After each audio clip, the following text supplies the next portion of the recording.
Watch to the end of this video to learn how to use Boveda two-way humidity control products to get the most out of your guitars, cannabis, and even cigars. Then, head to bovedainc.com and use code OKPodcast at checkout to save 10% on your next purchase of Boveda products.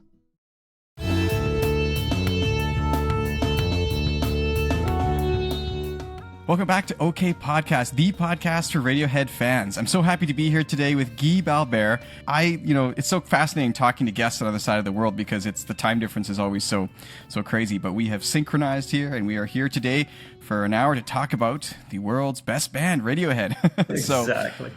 So Guy, let's start off just a quick intro to you for the guests who may not know, just how you got into music, how you got into Radiohead, and sort of where you find yourself today in your career and your sort of just passion for music. All right. The music part, I think I need to go to my grandfather for that. So my grandfather and my father were very much into theater and then the musical theater. So I spent a huge chunk of my life in record stores. And that kind of brought the magic home, and there was always music at home. So I kind of got doused in music. And then... I said I was not going to talk about my childhood, but here it comes. I asked for a synthesizer and I got an organ. Wasn't very happy with that. I think I must have been 14 years old when suddenly somebody showed up with a guitar at school, and I took it in my hand, and my first reaction was not to play covers. I immediately started to... I'll call it songwrite. It wasn't that good, but I had this urge to start making my own melody and my own text, and slowly from there it moved forward. And 10 years later, I had a record deal with EMI. People still got deals at that time, and I've been writing for a lot of people in Europe, and I've got finally some stuff happening in the US as well. And at the same time, because a man needs to make his money, I ended up working in the music industry or the consumer electronics side of things. And I've been doing that for a long time now. The last 5 years, mainly as a consultant. What is fantastic from that end is that I can work with all my friends. And a lot of them are directors of guitar companies worldwide, which makes it really fun for me. I can still travel. I can go and brainstorm. I can help people out. I help them find logistic partners. I help them find the right marketing mix for other countries. It might be Asia. It might be Europe. It's pretty diverse. I'm in a good place. That's fantastic, and I think it's really interesting that you're doing all that additional stuff to the music. I was just talking with a friend about this the other day, because we're both kind of getting our feet wet as far as songwriting too, and we were kind of like, what is the path to actually being like a full-time songwriter? And we kind of tried to brainstorm, and it's difficult because even Spotify, like we looked up some artists we know. I was surprised that some of the biggest artists in Canada have less than 100,000 monthly listeners, and I did the math. Yeah. That's like a couple $100 a month. No, that's correct. So these streaming platforms are really tough nowadays, and I think most of the money, if I'm not wrong, is probably made through touring and maybe licensing, things like that. And licensing and TV. I mean, when I started, it's always been about an ugly word. Everybody calls it networking, but it was literally about moving, right? And I moved from studio to studio. My thing was co-writing a lot, so I ended up going to a lot of studios, working with a lot of people.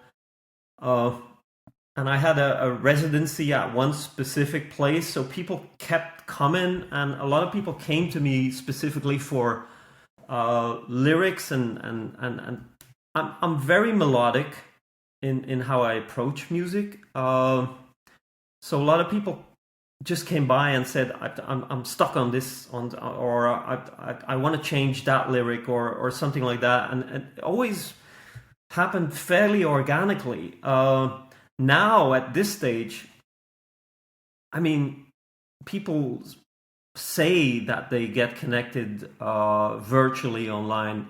I believe that to a certain extent.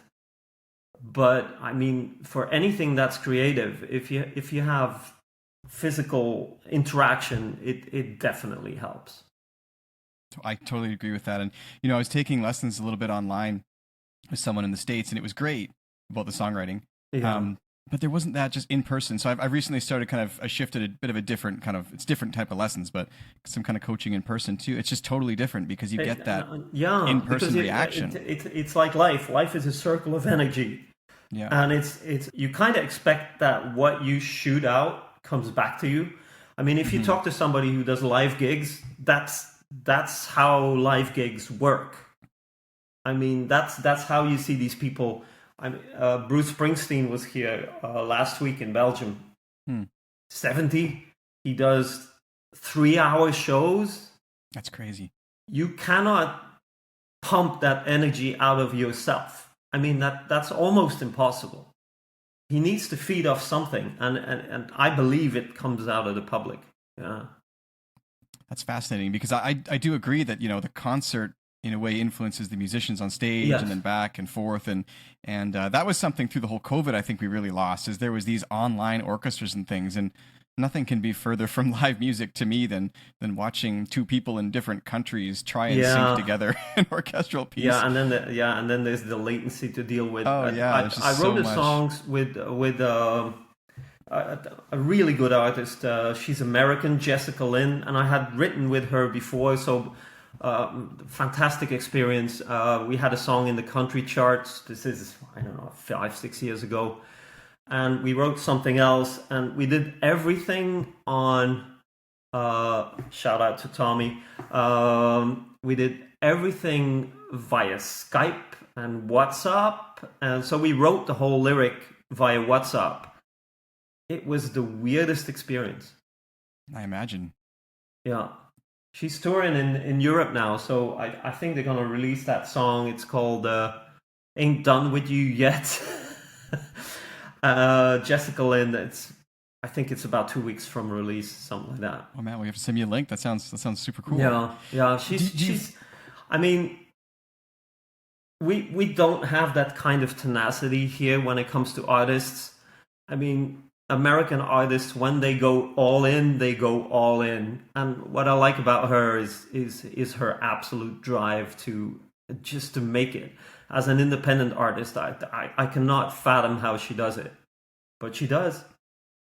So that's inspiring. Do you find that as a lyricist and songwriter, I suppose when you're writing pop music, you're kind of more concerned about the enunciation of the words and fitting it into kind of the music. But one thing I love about Radiohead is the vocals almost take on the role of another instrument. Yes, they do. And I had a funny experience in the weekend. I was telling you I played my first open mic. I decided to play a couple songs that I wrote for the first time finally in public, and went over really well.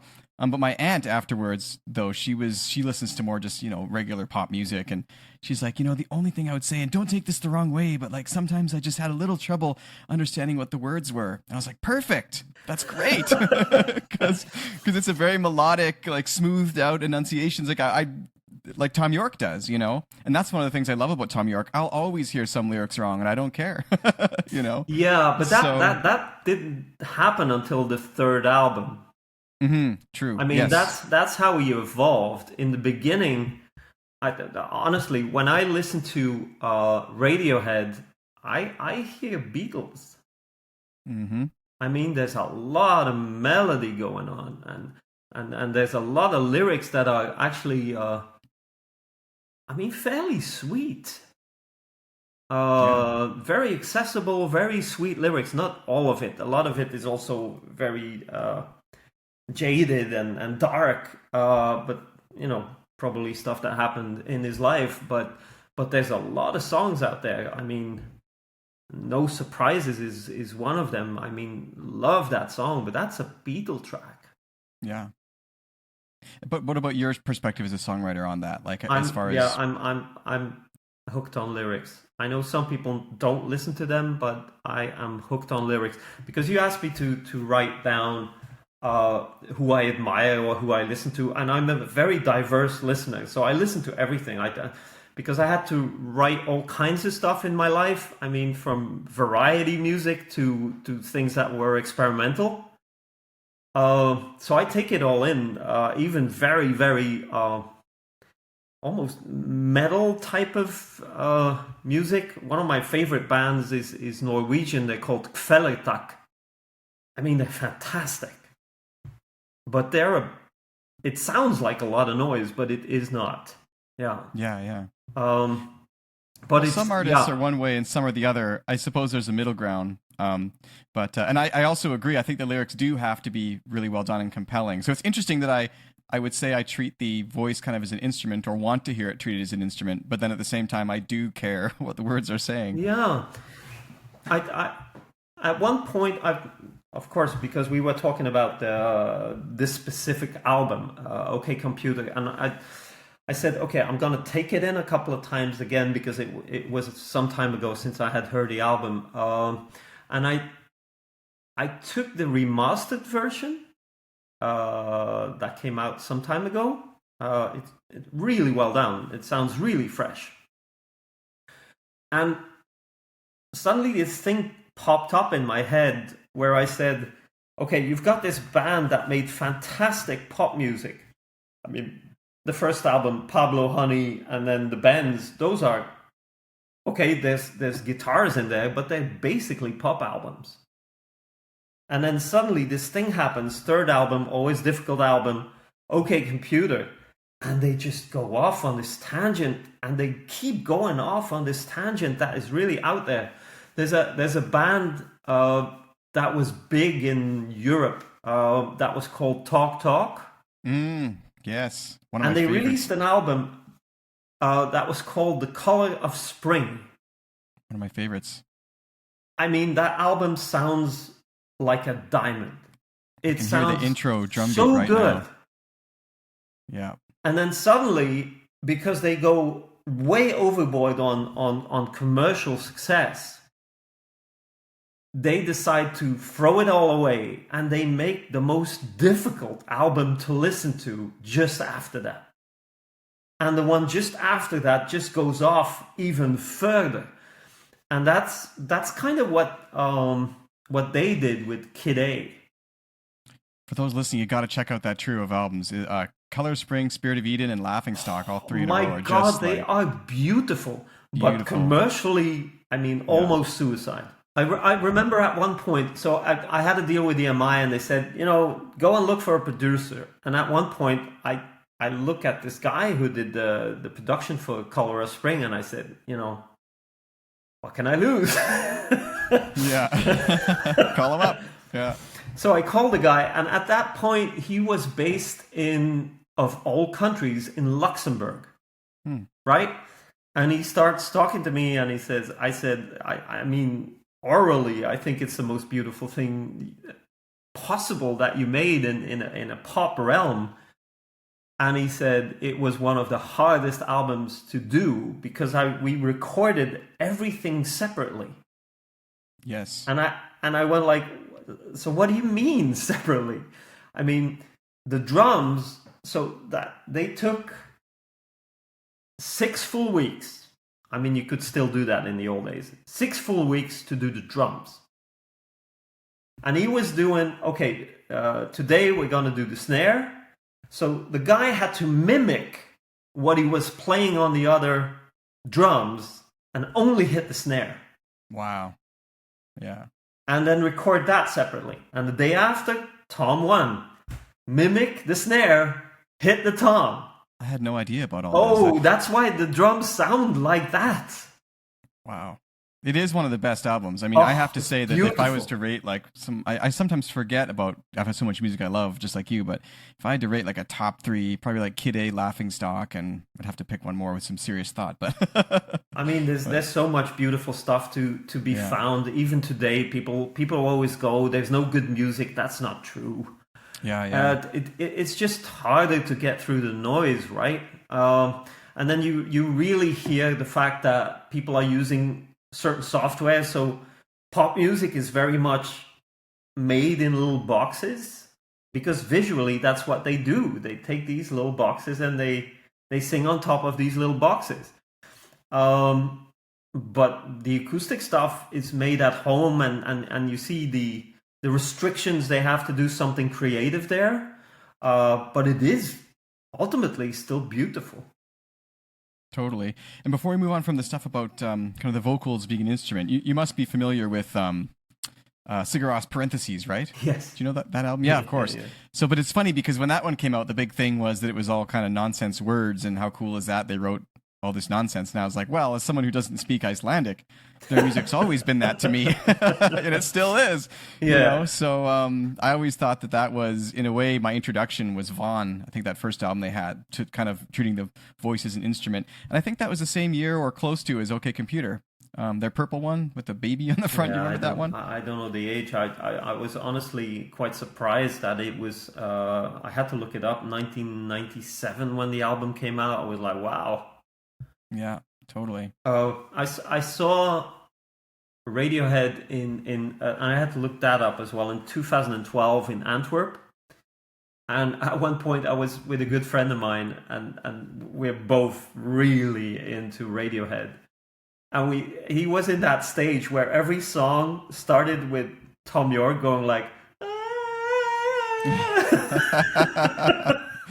yeah. Which turned into a running gag for us, you know. Yeah. He says, how is that number going to start? I don't know, but I think it's going to be. Well, there was a stage where they did that, I think, partly because they were testing the Chaos pads constantly for different things and possible. like different uses or whatever. And it's funny. So it's funny. I was about to ask you about your Radiohead concert experience, so let's dive into that now. But I remember when I go to Radiohead shows, like, it's funny to sit next to me probably because they play one note and I know what song it is. Or like the way the stage is getting set up. Like one time I didn't know if it was going to be, what was it, Morning Bell or something else. And in my head I was like running the analytics, like, well, they haven't played Morning Bell in 7 years, so it's pretty doubtful it's probably. And then they played the first note of that instead of the Everything in Its Right Place or whatever I was expecting. And I started clapping and screaming before anybody else, but I knew the song right away. So when you go to Radiohead concerts, like, you've been to, what was it, 12, 9? I did the calculus. There's this website that shows the where they play. I mean, all the gigs per year. Yeah. So I counted 1, 2, 3, 4, 5, 6, 7, 8, 9, 10. That's amazing. Around 10, including that one gig in the tent. Which one is that? In the 2001? Well, they had this thing. That was in Paris, 2000. So they got into a fight. I don't know if it was Ticketmaster. It was one of these companies, right? Because they were boosting the price of the tickets up to a level that people, or at least Radiohead, thought it was too expensive. So they had this idea to do gigs in a tent. I'm not sure if that hit the States, but they did it in Europe. And a ticket was €25. Wow. I mean, regardless, this was 2000. I looked it up. €25, and you got into this massive circus tent, which they created their own world, and there was projections on the tent walls. I mean, you were in a production. It was beautiful. Yeah. I need to. I wish someone took like a video of the actual, walls of the tent and the outside. I'm pretty of the sure tent. you can find stuff. Did they? But there's not a lot of gigs. I mean, maybe they did 15 of those.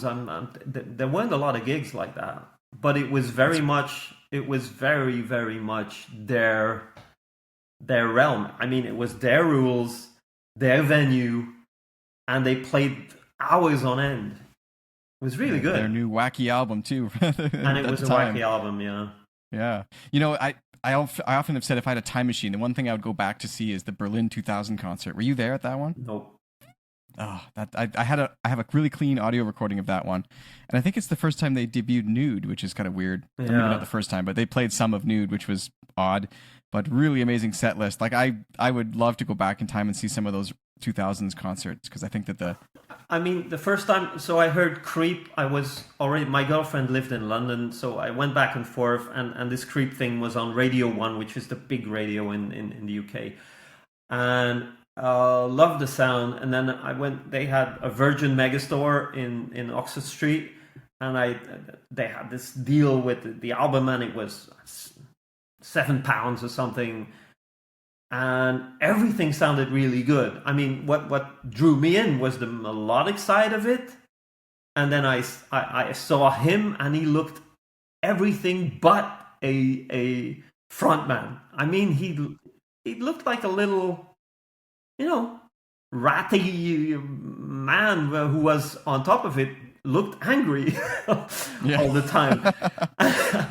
And then I saw them in a fairly small gig just in London, which wasn't bad, but it was messy.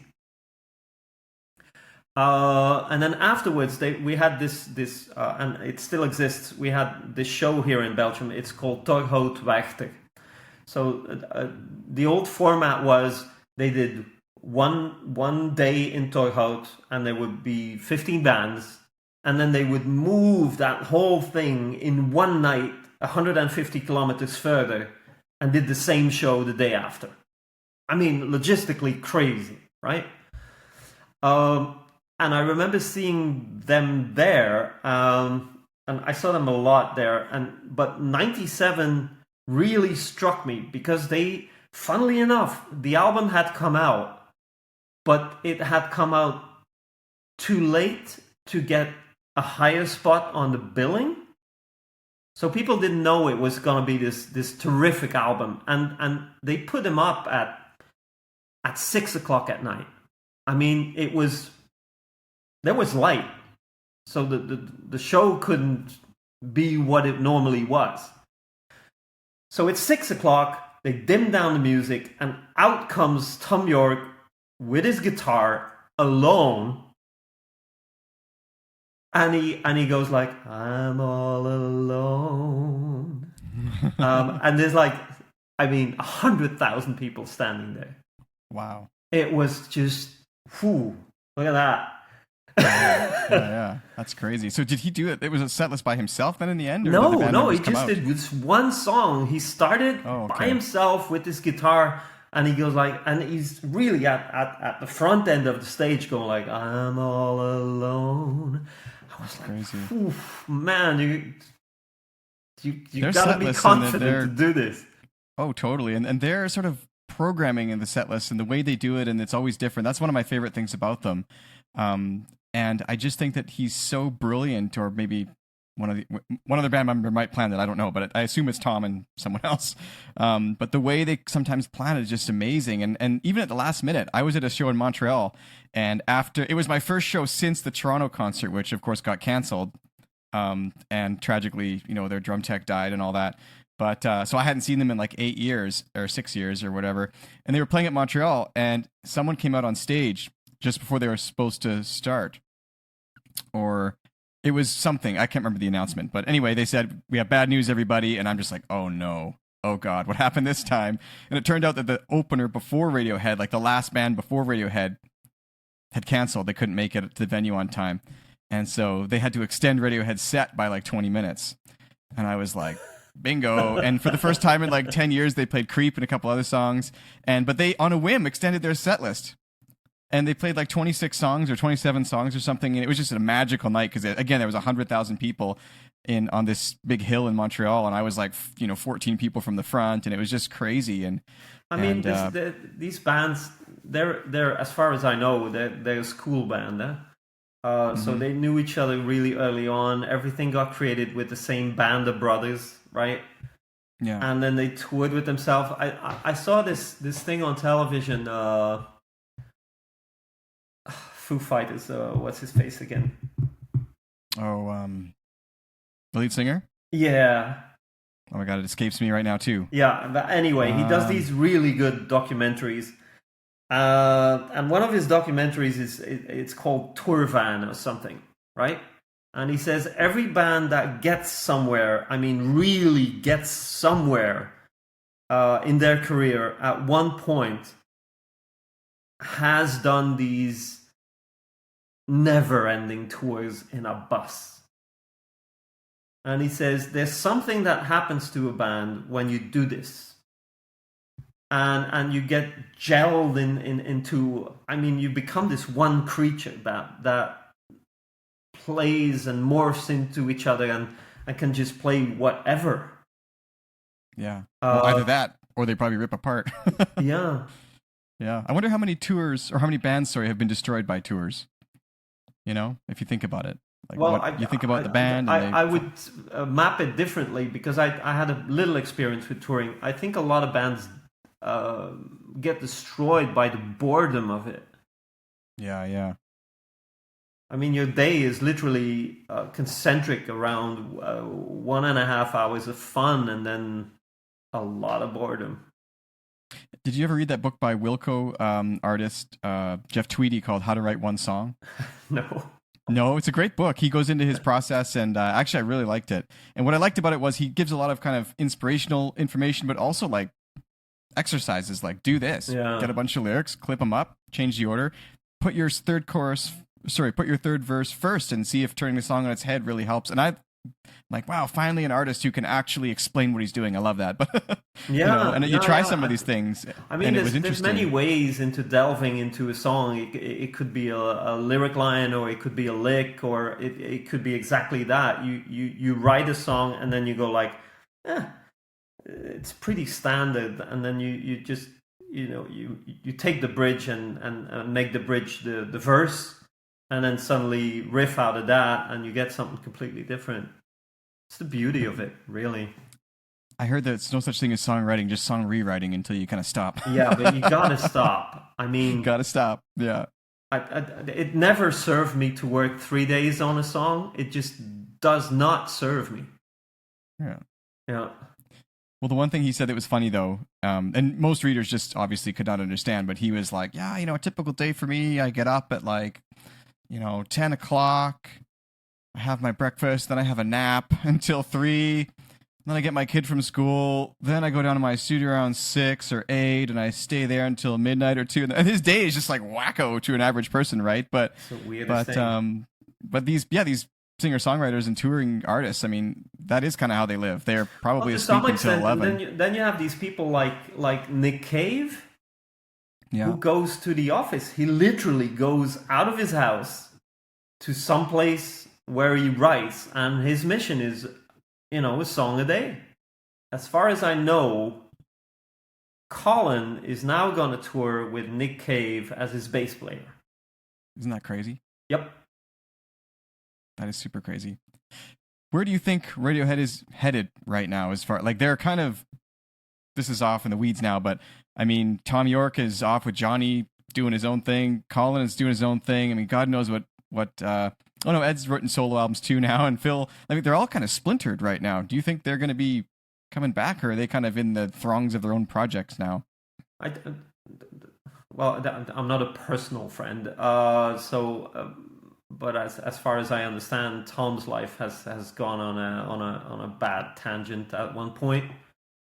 So he has to deal with that, and then that band went to a certain level of success, which is they can't go higher. They can what's to do? Yeah, they can find a path that is a catharsis for themselves. I mean, this album they made in Rainbows, for me, that's one of my favorite albums. I mean, it's beautiful, but it's a mature band. It's a band album that, we've got nothing to prove. Yeah. So they could make another one like this, but at one point, fans are going to keep asking, please come. And I think they will. There's no bad blood as far as I know. Well, some bands really write too much. I mean, one of the interesting things about Radiohead to me is they were very concise with their recorded history. Yeah. These 9 albums over 30 years, basically. That's tough to have that kind of restraint. I know other artists. One of my favorite singers in Canada here is Matthew Good, and his first 4 or 5 albums are just. Do you know this guy? Yeah. Yeah, he's remarkable. I think he's one of the best songwriters. Apparently, he's related to Mark Hollis somehow, which I find really interesting. Know. Yeah. But anyway, he's got 20, 30 albums now, and I've just lost track. I mean the worst example, and for me, he's a hero from the standpoint that he writes beautiful songs. I saw him 2 months ago, Ryan Adams. Yeah, another one. I mean, that guy releases albums at an alarming rate. And 80% of them are really good. Well, I don't know how they do it. That's crazy. And Yes is another one. They've been around since what, Yeah. 1965. They've got like 40 albums and still 3 variants on the band touring around or something. Half the guys have died. Like it's just Okay, we got to say the Kiss word. What's that? Kiss. Kiss, like the band Kiss. I've never really been into Kiss, but yeah. It was the first thing I ever saw in my life. Really? Yeah. Yeah. And how many do they have now? Oh, albums. They must. Yeah, it's more than 40 albums. See, that's just crazy. And Yes, I think is around 40, 45 too. And it's just like, how could you possibly know their history and still have other favorite bands? Like you just lose it after a while, you know. It's so crazy. But in a way, I'm glad Radiohead didn't do that. Like someone asked me a while ago, would you be okay if Radiohead stopped right now?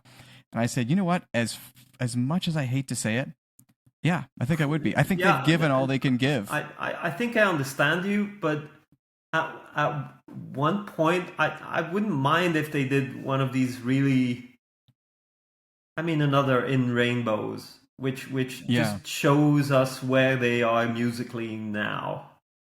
Yeah. See, and then I would like another Kid A though to finish it off, kind of.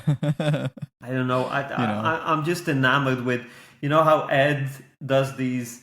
They almost choral backing vocals. Mm-hmm. He's great. And he does it whilst he's playing guitar, which is is honestly really, really hard. I think I would like to have a lot of songs by them that feel like soundscapes. Yeah, more kind of textural. Yeah, stuff that almost would be so some documentary about nature, ice landscapes, that type of stuff, and then their stuff on top of it. I think that would be magical. I've always wanted them to do, and I know they kind of did it once with Paranoid Android, but they seem to have for all their explorative ways, the one thing they don't really seem to play with is the length of songs. They're all the 3 to 4 to 5 minutes. And I kind of would love to have like a Starship Trooper or something out of them that's like 16 minutes, But I just don't think we'll ever get a prog Radiohead album. Like I said, they're the Beatles. That's the format they understand probably best inside their body. There's a couple of songs that are 5-6 minutes, but that's about how far they went. Yeah, the longest I can think, obviously, is Paranoid Android, and then How to Disappear Completely has got to be 5.5 minutes. There's a couple others that stretch that. Daydreaming, obviously, I think it's 7. But on the other side of it, when you see them live, they can. Oh yeah, they can vamp on it a bit and go, and that's another tasteful thing they do. I remember seeing Karma Police too, and he just had this really. Sometimes when bands do this, it's so tacky. But he had a bit of a sort of sing-along at the end, and it just came across perfectly and was so emotional for everybody there. But back to the lyrics we were talking about at the beginning. I remember the strangest realization I had ever at a Radiohead concert was I was sitting there, and it'd been a long time since I'd seen them, and I was getting kind of emotional. And I realized for a second, like, here I am, like a fully grown man, tearing up a bit as a guy sings about sucking a lemon on the stage. Like, what is wrong with me? Like, and it's just, I guess that's what's interesting to me is that lyrics that sometimes the less sense they make, the more sense they make, and I'm trying to understand that sort of conundrum. Because you're filling in the story or the gaps with your own mind, and you're making the song about something you want to talk about. That's something that a lot of people do. I guess I was thirsty. I don't know. Hey, but no, it's very true. Fake plastic watering can. That's another thing. Yeah. It's like, okay, he went to IKEA. Well, you're totally right. You let the person project their own story onto your lyrical writing, and then in a way you've written the song for them. Correct. And that happens 20 million times, and that's why everyone really loves the Radiohead music. And I think that's why I'm not drawn to more popish songs sometimes. Like there's that one, just like there's a country song my kid listens to right now called God's Country a lot. It's got a really nice riff. You probably know it, Blake Shelton. It's like it's a nice song. It's good enough, but it's very literal. I was out and drinking moonshine by the river with the dogs running or whatever, and it is. But it's like, okay, this song feels about this deep to me, know. Whereas Radiohead, it's just like it's an endless chasm of like emotion. Radiohead music is like an onion. Yeah, you peel it away, and there's always a new layer. The never-ending onion. There's a band name. And it's also I mean, it's a headphone band. Yeah. Radiohead. They've come. Yeah, there they are. It's literally a headphone band. It is this Yeah. place you just lie on a cold floor with your headphones on, and off you go. It's also, driving. We have these. Well, you guys have a lot longer highways than we do, but drive at night with a Radiohead album on. Mm-hmm. You just Yeah, keep done that going. many times. Yeah. That was one of my favorite things when I was younger, is like a road trip or something, and just kind of planning the music in advance. Because it wasn't like now where you just throw on Spotify and hope for the best. You would take time. And I actually found the other day my mom, who for some reason seems to save everything, she dropped off some CDs of mixtapes I made when I was in high school. And I was like, why on earth do you have these? But I looked at them and I was like, I remember making this. I remember taking the time. I remember the road trip this was for, and or you'd even start dating someone, you'd make them a mixtape kind Yeah, of thing, and I you'd did take that. time to put stuff.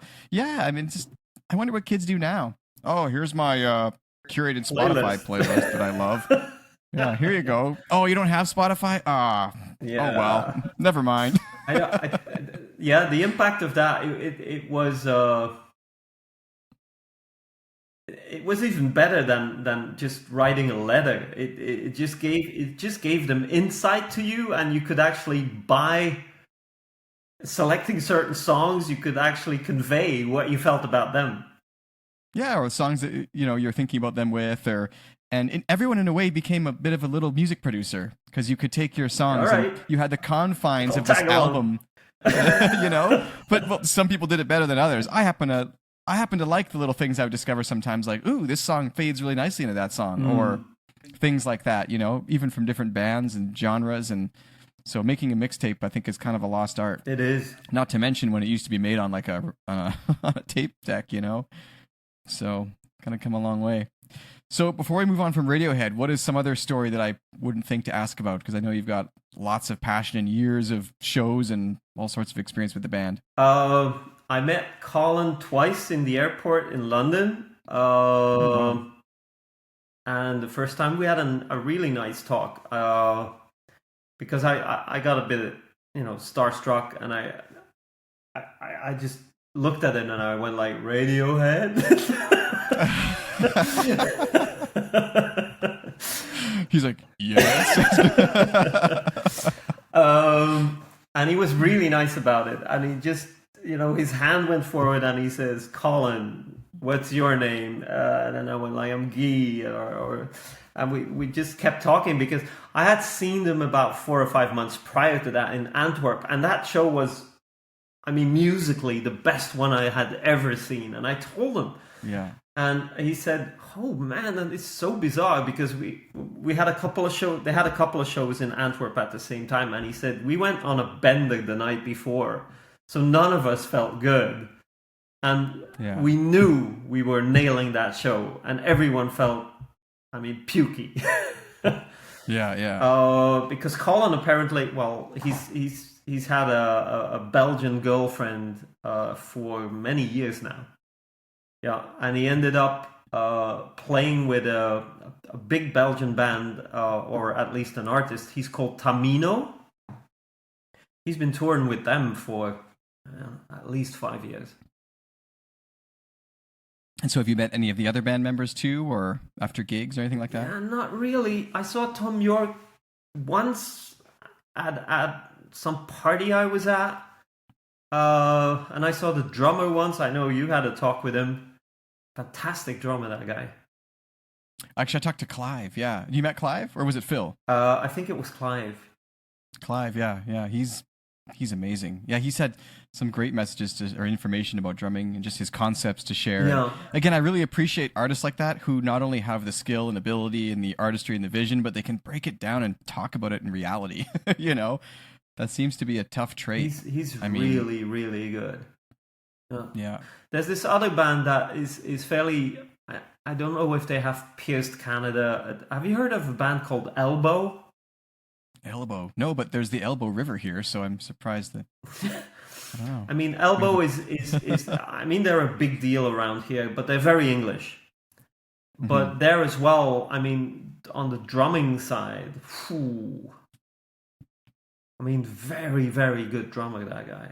yeah, and then the lyrics are fantastic, and it's all this typical English sing-along type of stuff. But check them out; they're a fantastic, very lyrical band.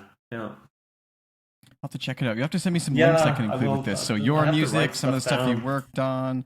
We need like a curated playlist of all your stuff that you've been. Ah, yeah, Speaking of I'll send you some playlists. stuff of mine. So my artist name was Reed, and then I had this more techie type of thing called Moxie. But mainly, I mean, most success I've had is with stuff I wrote for other people. Yeah, I also did music for TV shows.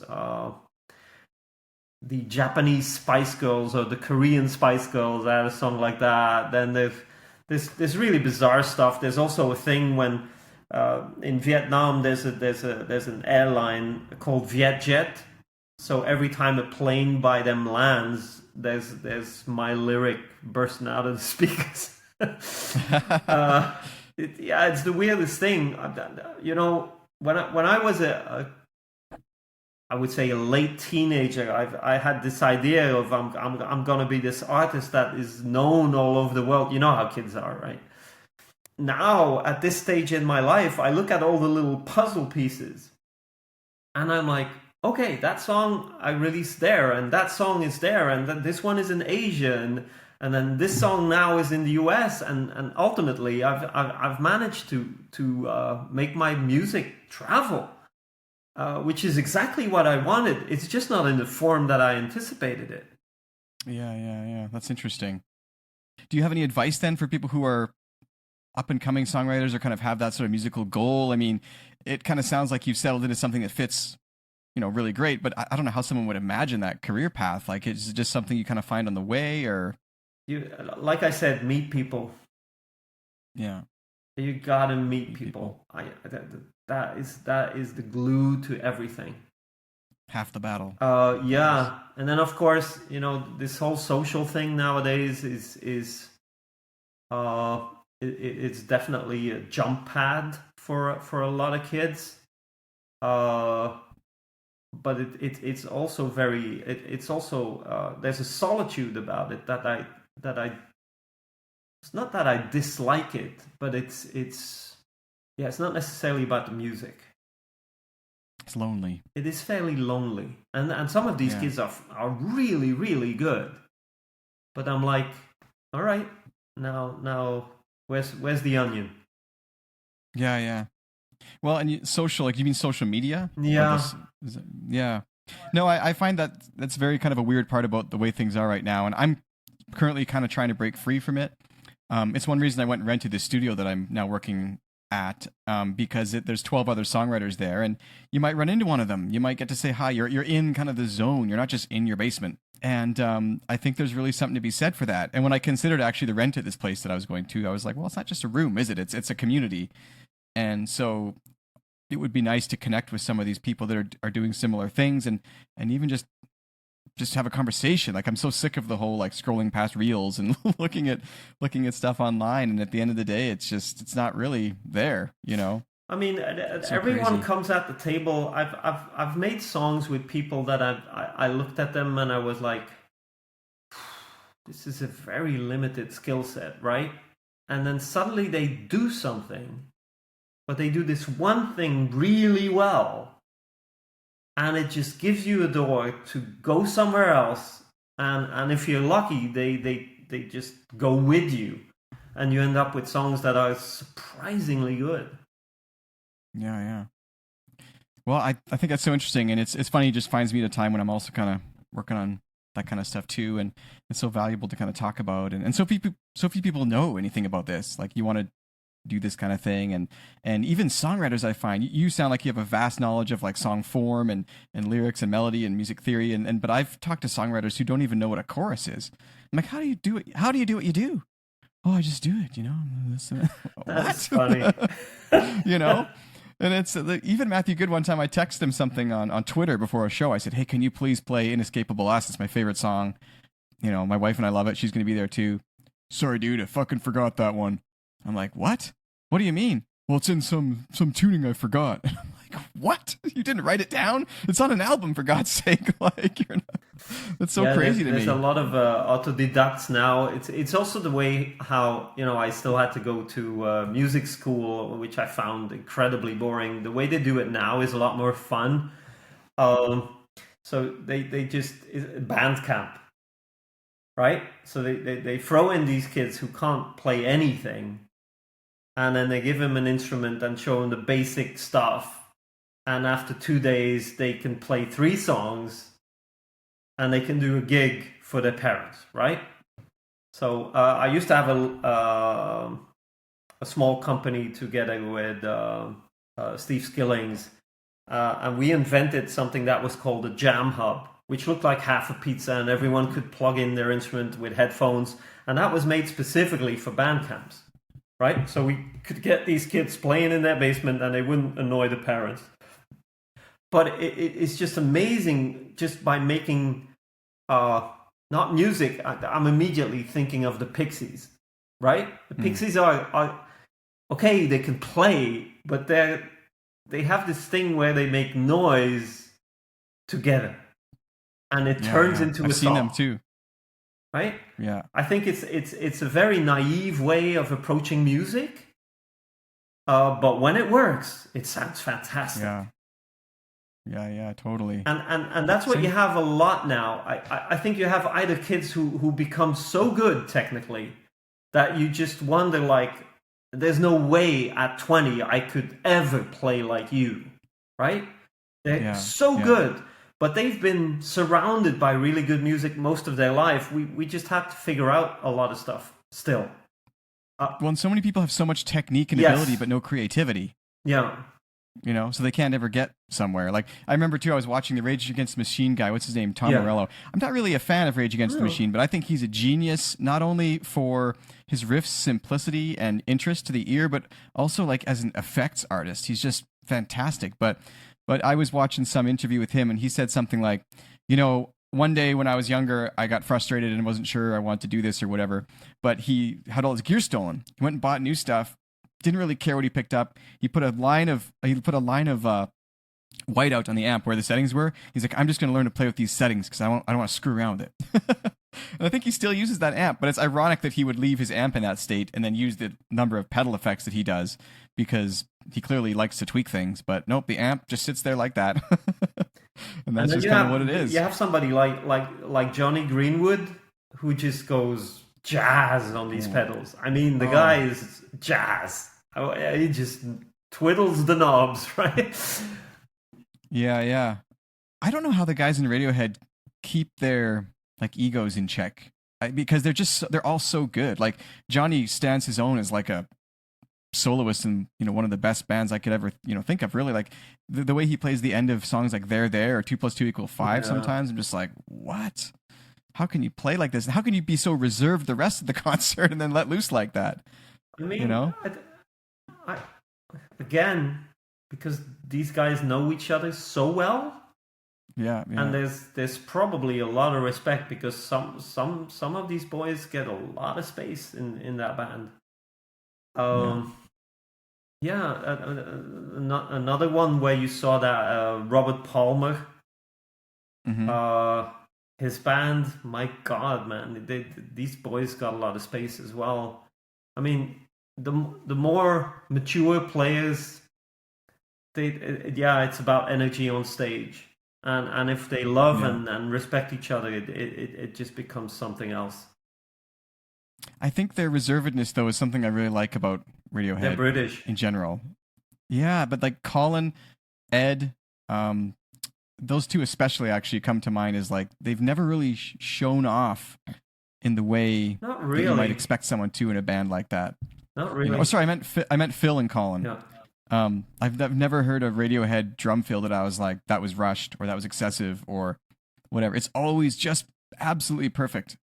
Never more, never less. I mean, well-educated and well-bred boys. Yeah, I guess so. So, well, this has been fantastic. Before we go, we'd be remiss if we didn't talk a little bit about your sort of other work that you do. So let's just touch on for a minute the stuff that you've done for Bovida. You're doing international marketing.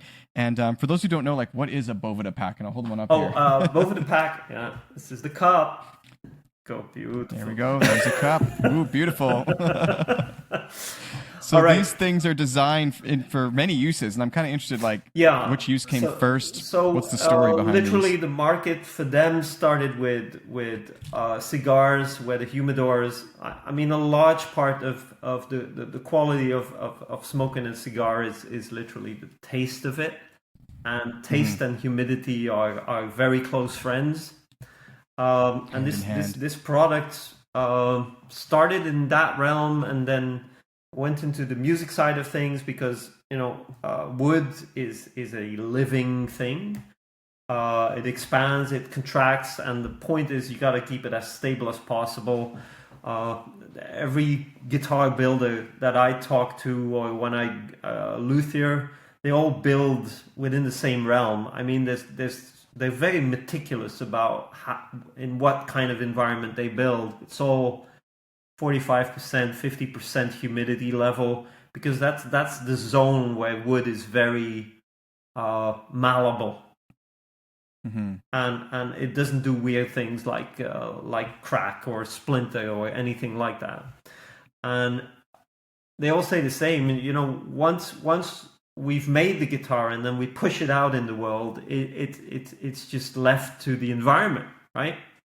And then some environments are really, really harsh, either too dry or way too humid, and then you end up, like tuning your guitar non-stop, or it turns into a bow. And then you have other places where they basically put it in just above where you sit in an airplane, where it suddenly drops to 23%, and they open it up in a venue somewhere and it just cracks. The whole point of keeping wood stable, that's where Boveda is in there, and they've managed through a neat little science trick, depending on the salt that they put in there and a specific blend, and then they have this little pack that has a film on it, which is patented, which allows pure water vapor to either be pulled in or pushed out. I mean, it's simple because it's so effortless to use it, but it just works, right? And they've narrowed it down to such a degree that they can now literally say that amount of humidity for that pack. For cannabis, there's another thing that happens. You got to take other percentages there again for the flavor and to keep your product fresh. For food, like places like India, spices, also like that, coffee, dry coffee tastes like crap. It is, for that type of application. I mean, Boveda is a lifesaver. There are so many applications, though. It's interesting to me for something that started for cigars. Like, clearly, the people who started the company obviously were into that industry. But so was it someone within the company who was sort of like a genius who looked outside and was like, wait a minute, there's all these other applications? Yeah. Or did they find the product being used randomly, for example, by a guitarist or a cannabis user or whatever? They're both cigar smokers. So they had affinity with this market, right? And they knew that smoking a dry cigar tastes like nothing, even if you paid $150 for a cigar. So they knew of the problem set at the base, and in a humidor, the word says it itself. They added humidity, right? But in some cases, adding humidity is not what you need to do. The whole point is creating a stable environment for a cigar or cannabis or an instrument for that case. That's what you're trying to do. Create a stable environment, and then when you consume the product, it's just exactly where it needs to be. If I were talking about wine people, they would wax lyrical about the temperature it needs to be served at, right? Yeah. Well, it's interesting. There's so many niches where there's these little bits of kind of information, which end up being transferable to other industries. Like, who would think that cigars and cannabis and guitars and clarinets and violins are connected in this way? You know, I mean, cannabis and music. I mean, a lot of people. Yeah, there's the relationship. Yeah, Radiohead, Kid A, and cannabis, they're hand in hand. You know, I think a lot of people will. That's not a massive mental jump. yeah. I suppose that one makes sense, but maybe not violins to cigars. I don't know. I don't know if a violinist are smoking a cigar after a concert or something like that. But yeah, I guess I was just wondering. Like, I wonder if one of the days, you know, they were having a cigar and thought, hey, this might work in my guitar case or something like that. I don't know how they kind of got to that next side of the niche. You know, there's multiple niches being addressed here by the product and the innovation. But well, I think the luthiers came up with a request, but they all came with the same type of, you know, sponge and put some water on it. I mean, putting water next to or in an instrument for me is like, oh my God, don't.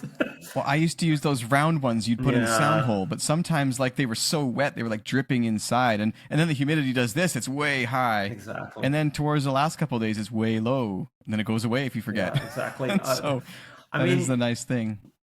In a lot of places, I remember doing a tour of the south of England. This was last year, and every time we hit this pocket so we went Bristol, Wales, this whole section. I don't know what it is in that area of England, but they had humidity up to 80%, which is almost tropical.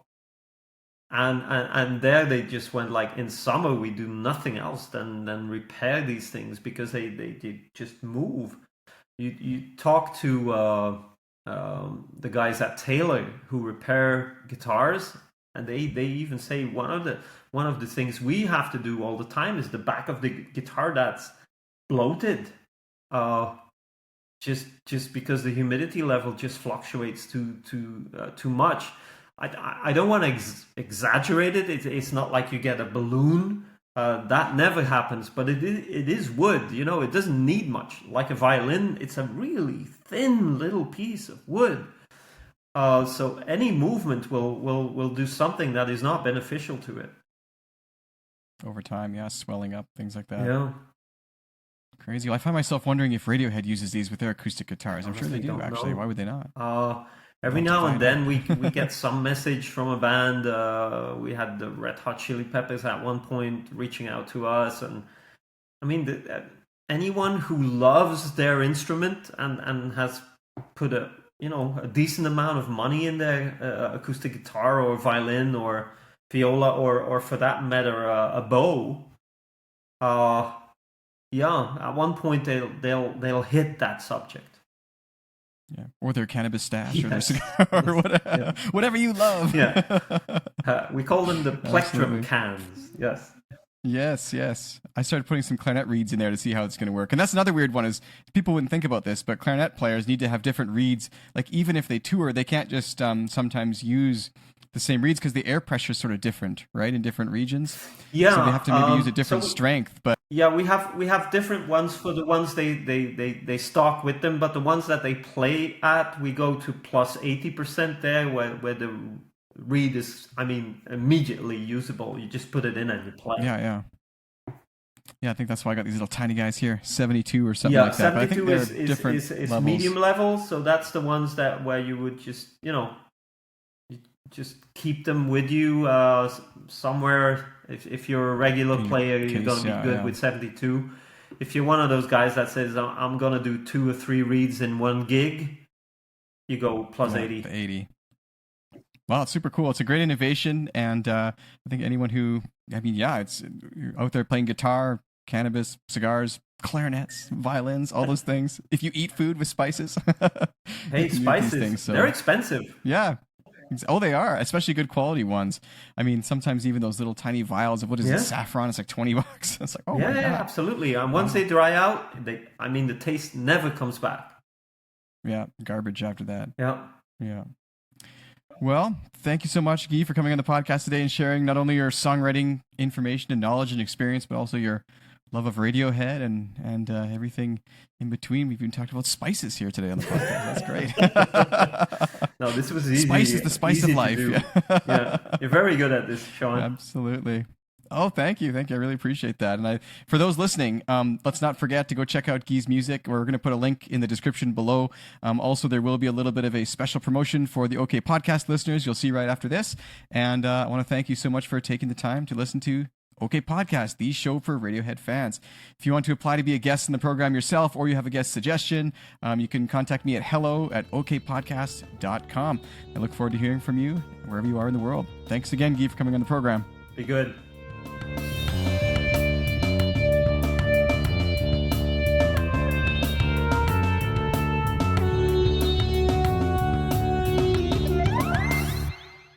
OK Podcast is brought to you in part by one of my favorite products ever, Boveda two-way humidity control packs.